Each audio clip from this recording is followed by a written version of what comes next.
You want to know what guys really think and talk about behind closed doors? Look no further. Welcome to the Other Guys Podcasts. You'll most likely be offended, but you'll probably laugh too. So, enjoy.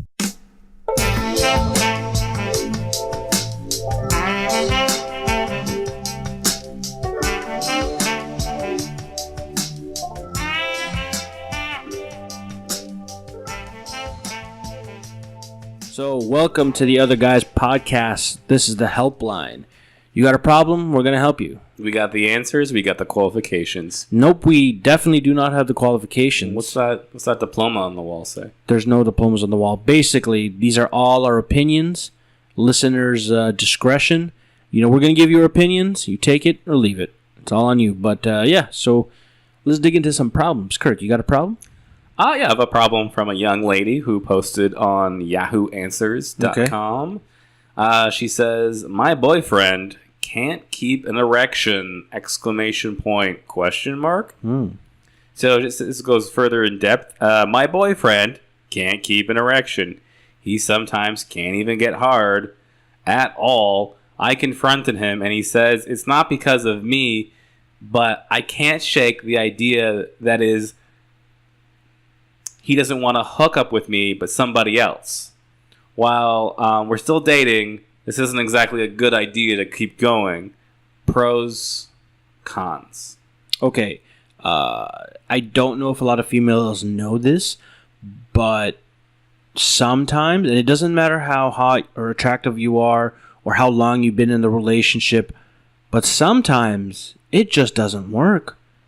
Sometimes, the situation, it could be health issue, could be health related, right? Like, there's been a lot of times where, I've been tired and and listen, the girl would be straight up fire, but I'm like, I'm fucking tired. And yeah, it just doesn't. So you've had some erection problems? Well, no, I've had issues where like. You're performing though? No. I've had issues where like. Stamina. I wanted to go, right? Like I wanted to go. I wanted this to happen, but then there were external factors, right? Like, fucking a cat dangling on your foot. Or, things like that. Like, so are you telling me, Kirk, what about you? Have you always been able to get it up? Are you 100% always in? Or have you had issues? No, I think I've had the thing where you get going, but like if it's not right, then it's harder. It's the opposite of harder. Oh, so you've lost focus. Yeah, it's like, it's like, I think most times I'm like, it's hard. It's not getting any harder. Right. But sometimes just like, it's like 80%. Right. Like it's standing at attention, but it's sort of slouching a bit, Yeah. So I think with this, she's wondering though, in this question seems like, is like their relationship's hit an apex. Maybe he was getting it up. Now something is not right. Like he's just not like into her anymore. Guys, it doesn't matter. Listen. Or like maybe he's never been into women. Yeah, okay, that's possible. It doesn't say anywhere here. Fine, fair enough. That may be possible. Maybe it's somebody else who has the apple. But here's the thing: if he's a straight up straight guy, we don't know that for sure, though. Okay, but actually, I was realizing looking at this question, I don't even know if this person asking the question is a woman. Okay, now you're just playing the fucking field. But let's assume she's a lady. She's having a problem with her band. Let's just keep it there. What do you call it? The issue is that he's having trouble getting up, and she's feeling insecure about that. She's feeling a little bit like doubt. There's a little bit of doubt there. She feels like he's probably thinking about somebody else, or like she wants to, or he's on the side hooking up with someone else, and now he doesn't want to. That's conclusions that she's just jumping to. Yeah. Ultimately, like if she really wants to get the answer, she's gonna have to ask him, right? But the thing is, as a guy, he might be a little embarrassed to say, like, listen, I'm just like I'm not. My A game's not here. Yeah, maybe he's got like stress at work or something. It's not even that, dude. There's a lot of factors. Maybe age is a factor. Yeah, maybe he just needs the boner pills.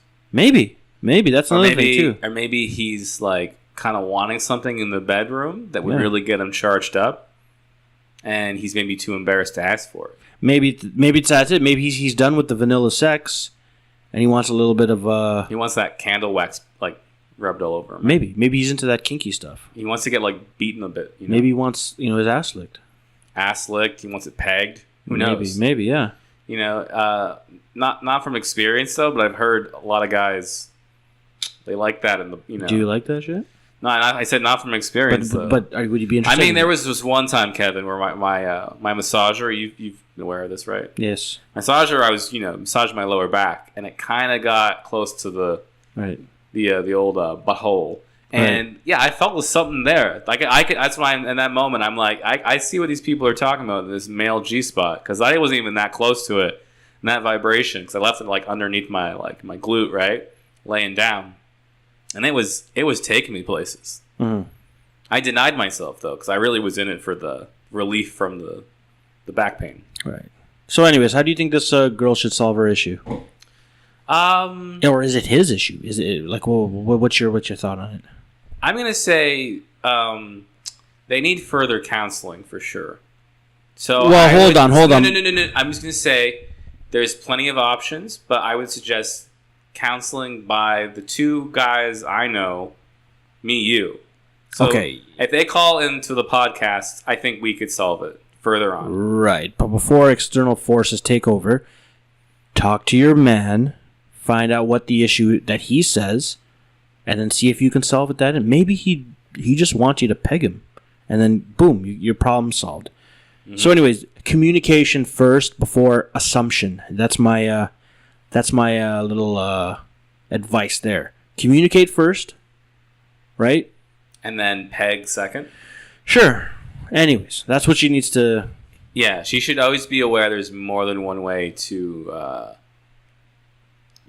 Okay, basically communicate. I'm going to say there's more than one way to milk the cow. Okay, anyways, communicate with your guy, find out what's happening on his end, and, take the precautionary things, right? And let's see where that goes, right? Obviously, it could be a health thing, could be a mental thing, whatever it is, he knows, because it's his penis. And there's nothing wrong with taking boner pills, because they'll probably make your dick way harder than if you hadn't taken them, even if you have a healthy penis. Fair enough. Okay. Anyways, do that. So, anyways, I have another problem that I found on relationshipforums.com.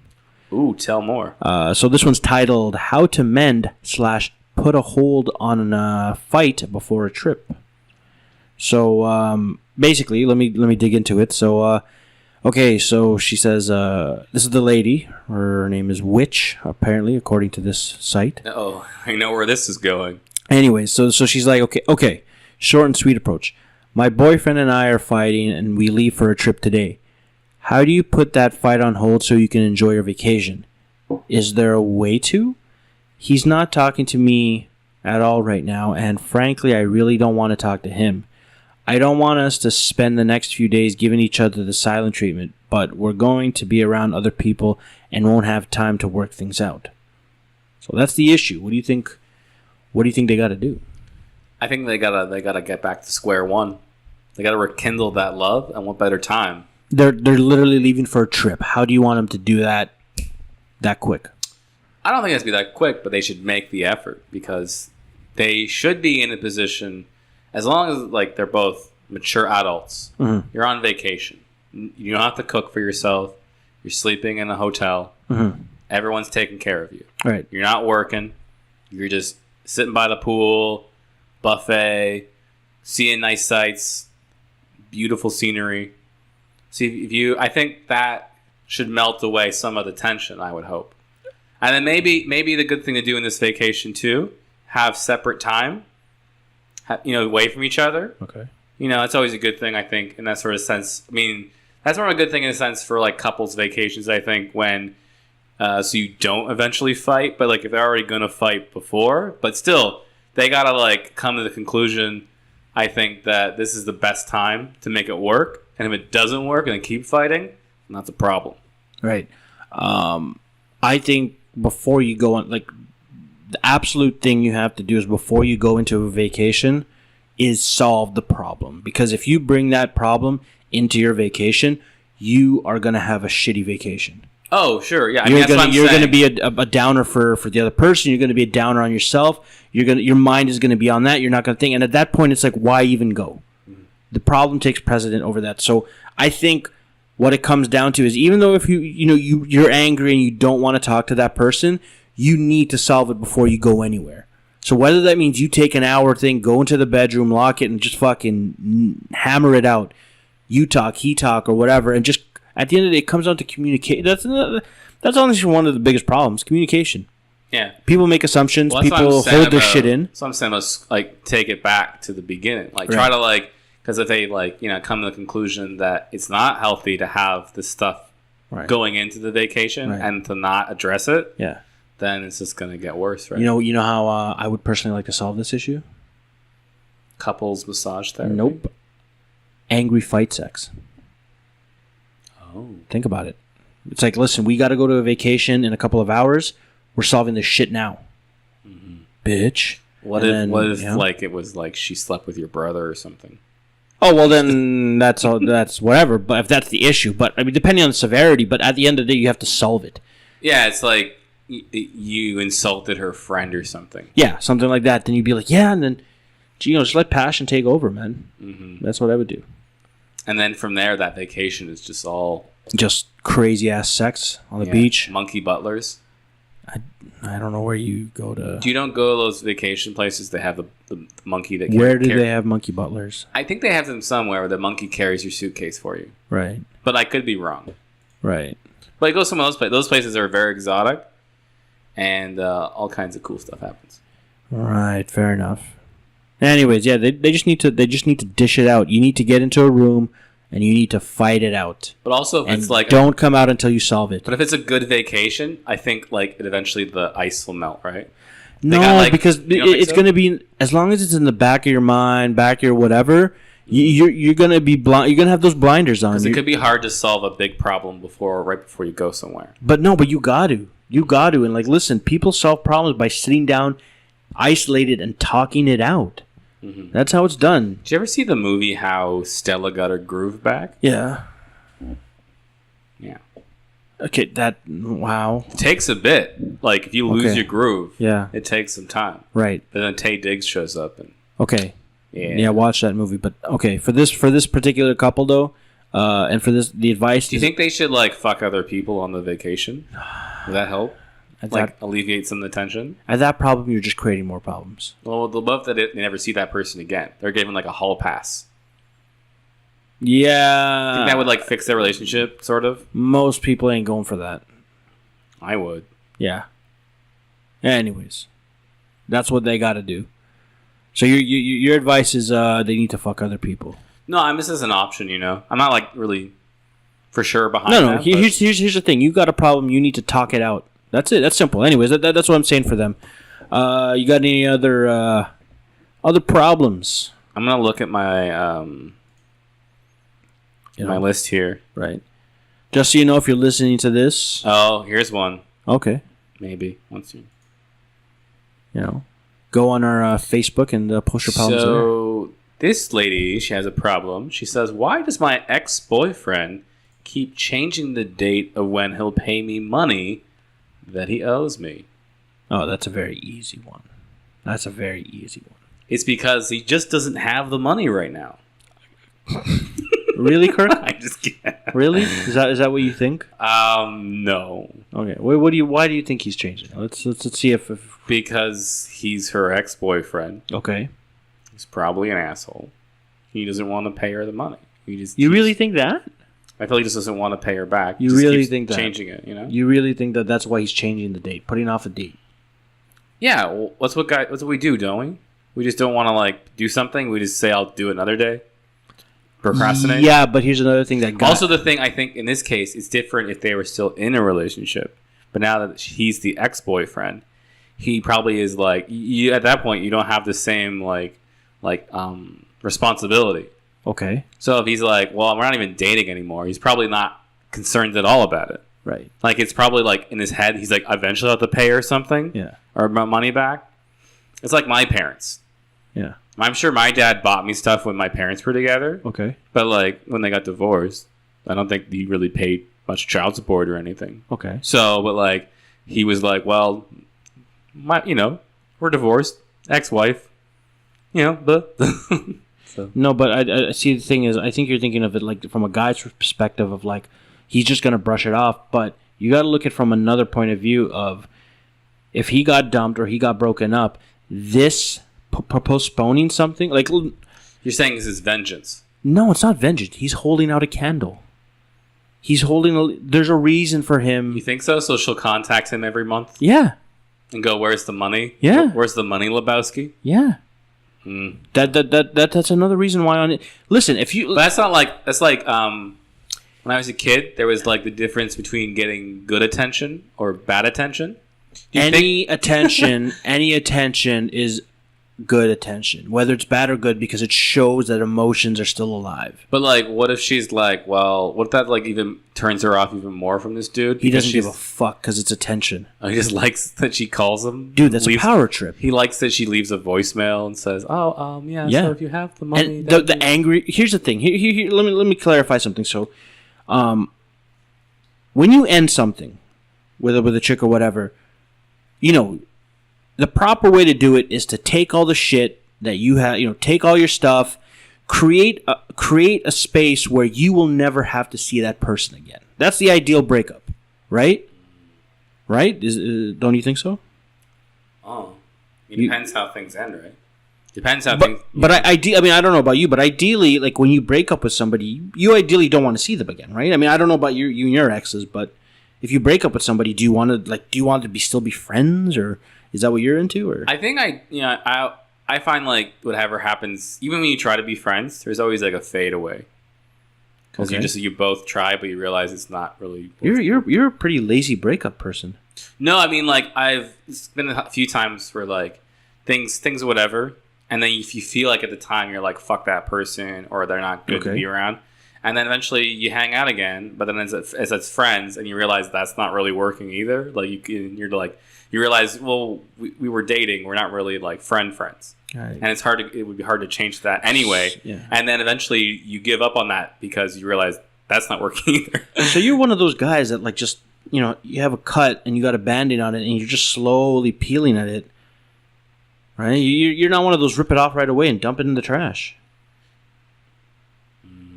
I guess. Because what I'm saying is, generally speaking, if you want to do a proper breakup, you rip the Band-Aid off fast. Well, I mean, there's different things. I've had different things. As I'm saying, some of them have been like where like I'll still talk to them, and even why? I don't know.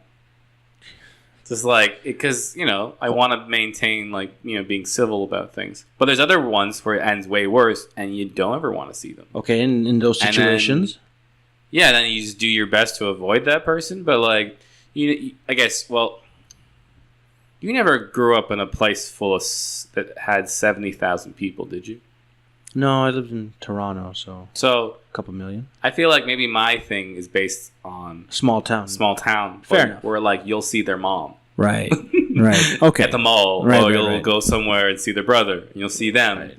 And they'll know what you've been up to because everybody talks about you. Okay. So I feel like that's where that comes from. Right. Versus like when you can do because you could hide easily in the city. It's not even hiding. It's just creating the parameters where it just won't happen. You're trying to create space. I'm saying where I'm from, where I started dating was like you can't ever have that. Right. So you have to learn how to just be nice about it. Right. Because if you have a really messy breakup, then like it's it'll get back to everybody. Anyways, back to this guy's problem, or back to the lady's problem. I think the reason why, look, it's not a money issue. If you've given this guy a couple of times to get the money to you, and you've expressed your importance of how you need the money, if you keep on nagging him, he's gonna eventually cave and be like, "Fuck, I want this girl in my life. I'm just gonna pay her." But the fact that he's like pushing the date, pussyfooting around the whole thing and trying to postpone things is because he's trying to still keep you in his life. He's trying to like, whether it's in a positive or negative way, he's trying to keep you in his life.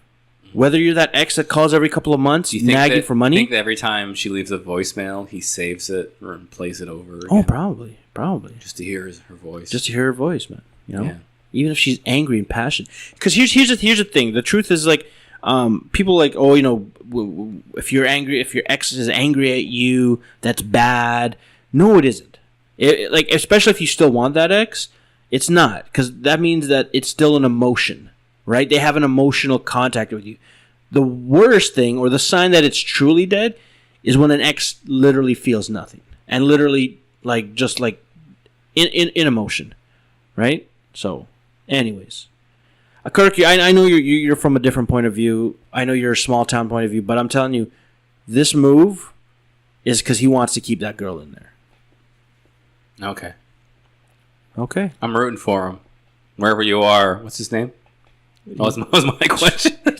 He was a nameless man. He was a nameless man on Yahoo Answers. Right.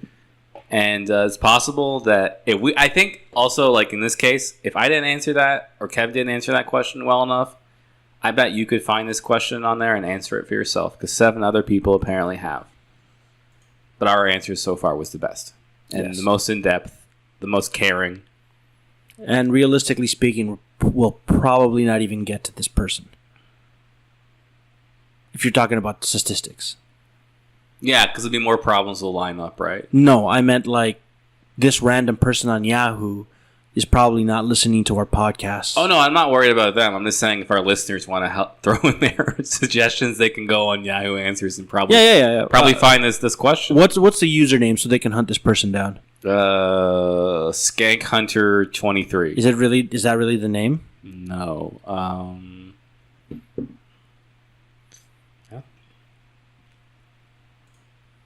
Whatever. It's Yahoo. There's no from what I can tell. So it's a guess. It's one of those.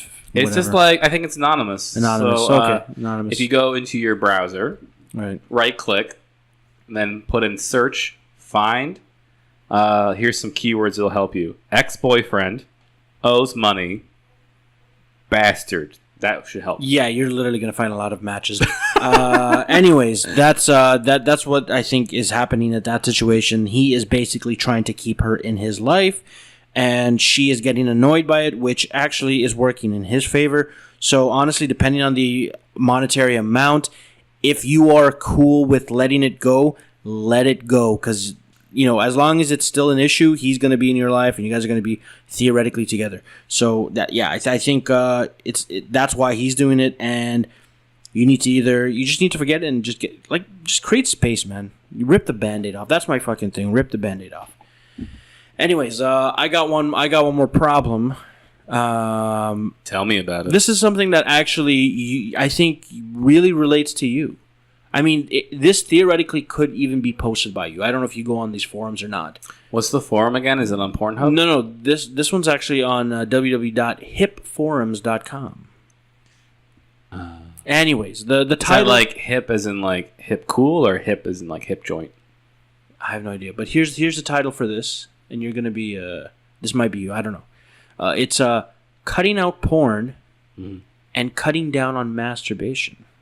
Mm-hmm. So this guy basically goes into how, watching porn isn't really great, and his masturbation's gotten out of hand, and he's gone down a dark hole. So I'm gonna read it. This is from is the dark hole like a metaphor, or is it like someone's butthole? Don't worry about that. So I'm just gonna go right into the question. So it's I know it's usually considered a good idea to stop watching porn, as it gives unrealistic expectations. And since it might make us tend to have a far higher standard as to what is sexy than what we can afford. I never abused porn anyway, and I have cut down a lot.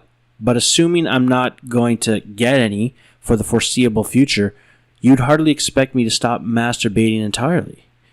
So the question is, what should I masturbate to? That leaves me with either mental thoughts or images, which, by the way, I consider to be just as good as porn anyway. Bullshit. It's just the initial temptation. It's just the initial temptation isn't as strong as with porn. So, can masturbating to images of ladies with their bits covered be bad in any way? And what is the healthy number of times to masturbate per week? Usually, I know masturbating is just a waste of time and a distraction, and therefore it's just temptation I have to resist. But other times when at home alone, I feel like I need to masturbate in order to feel motivated to get certain tasks done. It's like I have a sexual charge that I just have to get rid of. which interests me because before I started masturbating at all, I didn't have this problem. Oh, and the worst of all is when I do masturbate, waste time in doing so, and get an ejaculation that isn't anywhere near as satisfying as to what have motivated me to do so in the first place. That leaves me so unsatisfied. I guess it's kind of an art to getting it right. Sad and all as it may sound. So, Kirk, I feel like What's the question? The question is This is the law. no. Okay, so I kind of get it. I don't think there's anything wrong with masturbating, but maybe it's like it should be like a defense, not like your go-to. You should be trying to get with some ladies, but like I think it's almost a necessary thing because like the release is healthy, right? But then I think the addiction to like the porn itself or like it's kind of the thing. I think it wears thin in a lot of people. Like for me, I'm similar. Like where like I try to avoid it. Like because a lot of times you're just like, well, you get kind of like your feeling about it. It doesn't feel. It feels like you're doing it because you do it every day. Kind of feeling, like it's like it's repetition because it's just like what. So it becomes a chore. You're saying. Yeah, because like it's almost like in a weird way, like masturbating is self-care, right? Because you need as a man to like bust your load, right? Okay. So what I would suggest for this guy, who worked for me, I don't know if this might work for me. Don't say cam jobs, please. Don't say cam jobs. But I think that's like what he's kind of saying because I feel like, we're talking about like how porn escalates, like how you're like you start somewhere. Like when I first looked at porn. It was like images of like just a girl naked, like Pamela Anderson. Yeah. To the point when you're watching like a gangbang, to like the point where you're watching like some really like stuff that like if you wouldn't talk about it in a regular forum, right? Yeah. Like it's hard to even mention now. Yeah. Like with stuff that I was looking at. Yeah. So, but like the thing I noticed with like going like on a campsite where you're just like you don't even have to chat with a girl, but like say. It's almost like it's almost to me it's like it's a different kind of thing, so it almost reverts because all you're really doing is watching that girl like undress, right, dance or whatever sort of thing, and maybe like some other stuff like but it's like something in a video that you wouldn't probably even pass by. Okay, but because it's interactive, because it's like you chose that girl, and you're having like this moment where it's like almost feels like face to face. And some of them do it in a way where it does feel like you're on the opposite end. You're the POV. I think that is a step for me. I've noticed is like step for me is like almost realizing that like the porn I'm watching is like spectator sport, and you want to be engaged in sex. So this is like for me. I've noticed it's a step to me getting back into like wanting to get out there, like meet more women, get in a relationship or just whatever, right? Because you realize that like porn does what this guy is saying. It does kind of numb you to those experiences because you pile all this thoughts and ideas of what women and sex are, and a lot of times it's very unrealistic, right? So, but when you get back to basics of what really attracts you, it could be as simple as a woman taking off her top, or just talking to you, being like seductive. Yeah. So that's what I'm saying. Is a good route. I'm not saying it's perfect, but I'm just saying like if he's trying to get back out there, that's a good step. Because even like the idea with like a cam thing is you could talk to a woman. You could physically talk to her, like either type to them or chat with them on your webcam. Right. And at that point, it's not even about like whatever, jerking it. It could just be like teaching that guy how to interact with a woman in a sexual way. Okay. Even though she's probably faking it in some degree, right? Because it's a thing. So in a way, you're almost like saying that your cam job experience is almost like training wheels for the real thing. For me, not more or less, it's encouragement to get back out there again. Because porn kind of numbs you to the fact that you would just watch porn and you're not thinking about girls on the out, like girls in real life. Because you're almost in a world where that doesn't really project the same. Because you're like, well, I want to watch two girls at once, or I want to watch this or that. Right. Whereas like the cam thing basically puts it in a different perspective. Right. Okay. I'm just okay. I just find I was joking about the cam job, but you've actually come up with like some good points I think so. about the thing. I was just gonna simply say like do your business to whatever material you personally like, just moderation. It's just It's always good also, I think, to like take a break. well, from a biological point of view, they've shown that if you withhold from masturbating for 7 days, your testosterone levels do rise, which is a good thing for men. Yeah. So It helps in like a lot of stuff. but then after the 7 days, it levels out and doesn't really do anything. Well, I mean, it's good. I mean, I think it's good to have a reset because then Yes. that resets like I think how you not even just testosterone, like how you think about yeah, sex. because Like you know, so sure, yeah. I think that's a good point. Also, like the testosterone thing, like that makes you more confident. In the moment that you have more testosterone, it's almost like a thing that you might not see in yourself because you're used to, but like women might pick up on the fact that you seem a bit more in charge. You might seem more like manly, right? more like alpha male kind of guy. Okay. And I think that's like what's that? Like an intangible quality that when that sort of thing exists, most guys probably can't tell, or people can't tell exactly what it is, but it's there and people pick up on it. Yeah. No, I get that. I just think it comes down to this guy's worrying too much about like what kind of porn, how much masturbation, and just getting too worried about it. You should do a no fat February.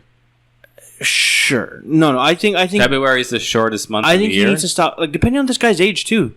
Listen, if this guy's 18, dude, don't worry about it, man. You're gonna fucking go like 10, 20 times a day. You're gonna send a lot more semen to battle. Don't worry. Now obviously, if you're like pushing up, you're getting up there in age, and here's the thing: if it is affecting your daily life routines, your social experiences, then yes, it is an issue. But dude, if it's just like a thing that listen, it's a Sunday night, nothing's going on, and you're just laying in bed, yank one out. Right? It's not affecting anybody. You're gonna enjoy it. I know Pornhub loves it. So I don't think you should be worrying too much about it. I just think whatever you do behind closed doors or on toilets is between you, and that you don't need to worry about other people and stuff. Like don't get frustrated and then flustered over the details. Just get your job done, but make sure that you come out of it and be a Hank in the street and have a wank in the sheets. Right. I don't even know, man. I feel like depending on this guy's age. Listen, if you're young, just keep at it. Don't get too worried about it. I mean, that's another thing. It can develop into an addiction, and I think you will eventually realize when you've reached that level. Hopefully, you don't go there, but eventually, whatever. But honestly, dude, you know what, man? Like, if you don't got a girlfriend, like, dude, what else are you gonna do? Like, yeah, you can use that time and energy to work on those things, but once you're done, even those, and you got like a little bit of time, and whatever, yank one out, man. Mm-hmm. Why not? No, this guy just sounds like if he has these questions, he might be on the brink of that kind of problem. He might be on the brink of too much porn, much. Whereas like he's starting to lose like. But he does realize it sounds like he's losing confidence in himself. Sure, because he thinks maybe that's all I can do is jerk off now, or that's what works for me because. Maybe that doesn't because I feel like that's what happens. Is the more you get that kind of thing going, you get into that world. That's how you do everything. Like how everything works for you is just to jerk off. Then you'll probably won't have the confidence to ask a girl out or like think that you're gonna get with somebody that you like because who knows? Maybe you think that like all I'm good for is just jerking off. Yeah. No, I think he at least realizes that it's unrealistic. The stuff that is, and that it can lead down into the dark hole. He's at least aware of that. So I think basically what he just needs to do is tailor it so that it's not affecting his life. You got to turn it into eventually. It's just like taking a shit. It's just like thing. You just need to do it from time to time because your body needs it, right? So, anyways, that's what I think he has to do. And good luck, best to you, and take care of your junk, wank one out, and yeah, man, do all that stuff. listen, if you want to do the cam jobs, I mean, I personally haven't really gone down that route. I just don't really feel good about putting money into something like that. But you know what? Chatterbait.com, everybody, free. Yeah, okay, fine, go into that. But anyways, I think that's all the advice I can give this person and to all those other people. That is the other guy's helpline. So if you got an issue, you got a problem, let us know. Go on our Twitter, Facebook. I think even SoundCloud lets you comment on shit, right? So or email us, or we'll find you on these forums. We're hunting you down, and let us know what you think. And if you're a listener and you got legitimate advice, like if you're one of these professionals that can actually solve people's problems, aka psychiatrists or whatever, let us know. Let us freaking know. And that's the Other Guys Podcast. Later.